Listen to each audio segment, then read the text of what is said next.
Бұл жасқа келгенше жақсы өткіздік пе, жаман өткіздік пе, әйтеуір бір талай өмірімізді өткіздік.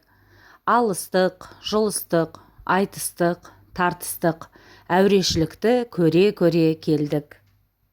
Енді жер ортасы жасқа келдік, қажыдық, жалықтық, қылып жүрген ісіміздің баянсызын, байлаусызын көрдік. Бәрі қоршылық екенін білдік. Ал енді қалған өмірімізді қайтып не қылып өткіземіз? Соны таба алмай өзім де қайранмын.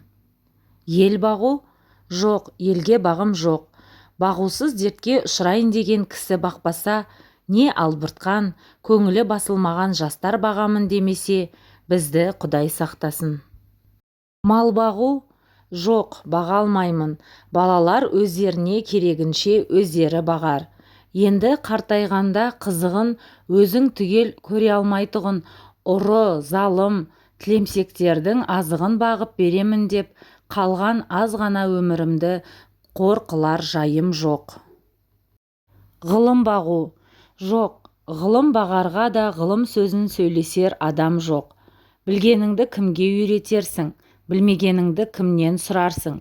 Елсіз күнсіз де кездемені жайып салып, қолына кезін алып отырғаныңның не пайдасы бар? Мұңдасып, шер тарқатысар кісі болмаған соң, ғылым өзі бір тез қартайта тұғын күйік. Софылық қылып дін бағу? Жоқ, ол да болмайды, оған да тыныштық керек. Не көңілде, не көрген күніңде бір тыныштық жоқ. Осы елге, осы жерде не қылған софылық? Балаларды бағу? Жоқ, баға алмаймын. Бағар едім, қалайша бағудың мәнісін де білмеймін. Не болсын деп бағам, қай елге қосайын, қай харекетке қосайын. Балаларымның өзіне ілгері өмірінің, білімінің пайдасын тыныштықпенен керерлік орын тапқаным жоқ. Қайда бар, не қыл дерімді біле алмай отырмын. Не бол деп бағам, оны да ермек қыла алмадым. Ақыры ойладым, осы ойыма келген нәрселерді қағазға жаза берейін, ақ қағаз бен қара сияны ермек қылайын. Егер кімде-кім ішінен керекті сөз тапса, жазып алсын, я оқысын. Керегі жоқ десе, өз сөзім өзімдікі дедім де, ақыры осыған байладым. Енді мұнан басқа ешбір жұмысым жоқ. Құрметті тыңдармандар, оқырмандар, қазақша контентті қолдап, лайк басып, каналға тіркеліп өтіңіздер. Тыңдағандарыңызға көп рахмет.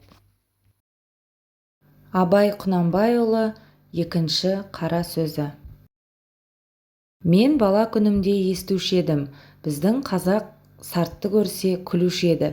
Кең қолтық, шүлдіреген тәжік, арқадан үй төбесіне саламын деп, қамыс артқан, бұтадан қорыққан, көз көргенде әке-өке десіп, шығып кетсе, қызын боқтасқан сарт-сұрт деген осы деп. Ноғайды көрсе, оны да боқтап күлуші еді. Түйеден қорыққан ноғай, атқа мінсе шаршап, жаяу жүрсе демін алады.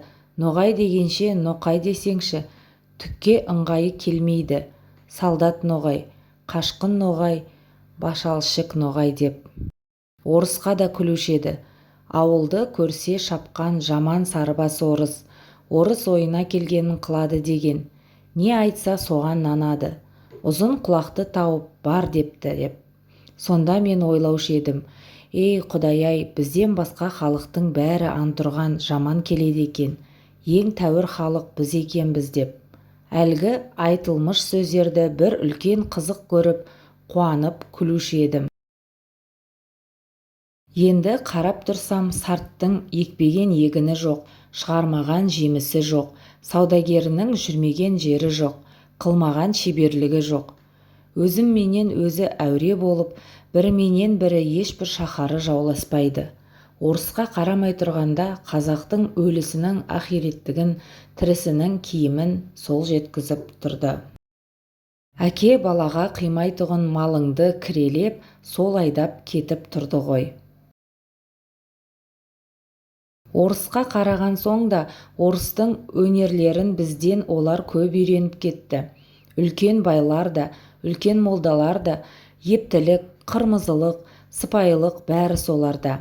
Ноғайға қарасам, солдаттыққа да шыдайды, кедейлікке де шыдайды, қазаға да шыдайды, молда медресе сақтап дін күтуге де шыдайды. Еңбек қылып мал табудың да жөнін солар біледі. Салтанат, әсем де соларда. Оның малдарына құзғын тамағымыз үшін біріміз жалшы, біріміз қош алушымыз, біздің ең байымызды. Сәнің шақшы аяғың білән пышыратырға қойған идан түгіл. Шық сасық қазақ деп үйінен қуып шығарады. Оның бәрі бірін-бірі қуып қор болмай, шаруа қуып, өнер тауып, зор болғандық әсері. Орысқа айтар сөз де жоқ, біз құлы, күңі құрлы да жоқпыз. Бағанағы мақтан, бағанағы қуанған, күлген сөздеріміз қайда? Құрметті оқырмандар, тыңдармандар, каналға тіркеліп өтіңіздер.